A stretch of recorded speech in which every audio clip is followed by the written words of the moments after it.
భాగవతము కూర్మావతారం జగన్మోహిని వర్ణన. ఇలా ఆ మాయలమారి జవరాలు జగత్తుని మోహింపచేసే దేవతలాగా ఉప్పి ఉండి తన అందమైన ముఖ సుగంధానికి మై ముసురుతున్న తుమ్మెదలను అదలిస్తూ మురిసిపోతూ చిగురాకుల పొదల వెంట సంచరిస్తున్న ఆమెను అసురుల వీరులు చూసి మోహములో పడిపోయి ఆమెతో ఇలా అనసాగారు.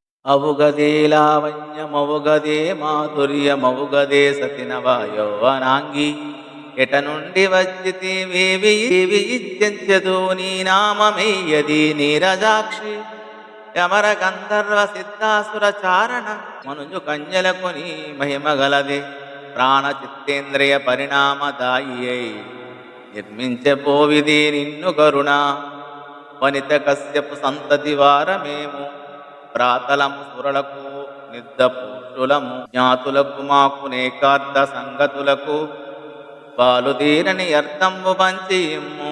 ఓ కమలాల వంటి కన్నులగన్న ఓ కమలాల వంటి కన్నులున్న ఓ కోమలాంగి చక్కదనాల జవరాలా ఓ వన్నెలాడి ఏమి లావణ్యం ఏమి మాధుర్యం ఎక్కడ నుండి వచ్చావు ఏమి కావాలి నీ పేరేమిటి గంధర్వ సిద్ధ దేవత రాక్షస చారణ మానవ కన్యలలో ఎవరియందు నీ అంత అందచందాలు లేవు. నీ మిక్కిలి ప్రియమైన మనసుకి అవయవాలకు నిండుధనం సమకూర్చిన బ్రహ్మదేవుడు నిన్ను ప్రీతితో సృష్టించాడు బాబు.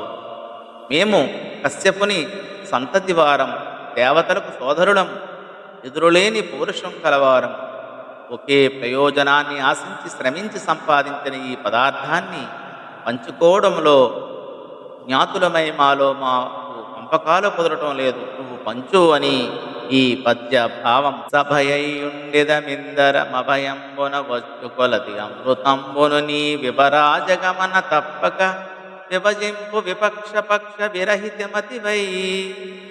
గజరాజు వంటి చక్కని నడకగలవు సుందరి, మేము ఉభయులము బారులు తీరి వరుసగా కూర్చుంటాము. పరాయివారు తనవారు అనే భేదభావం ఒప్పుకుంటా మా ఉభయులకు సరిగా ఈ అమృతాన్ని పంచిపెట్టు అని ఈ పద్య భావము. తన భాగవతం కూర్మావతారం జగన్మోహిని వర్ణన.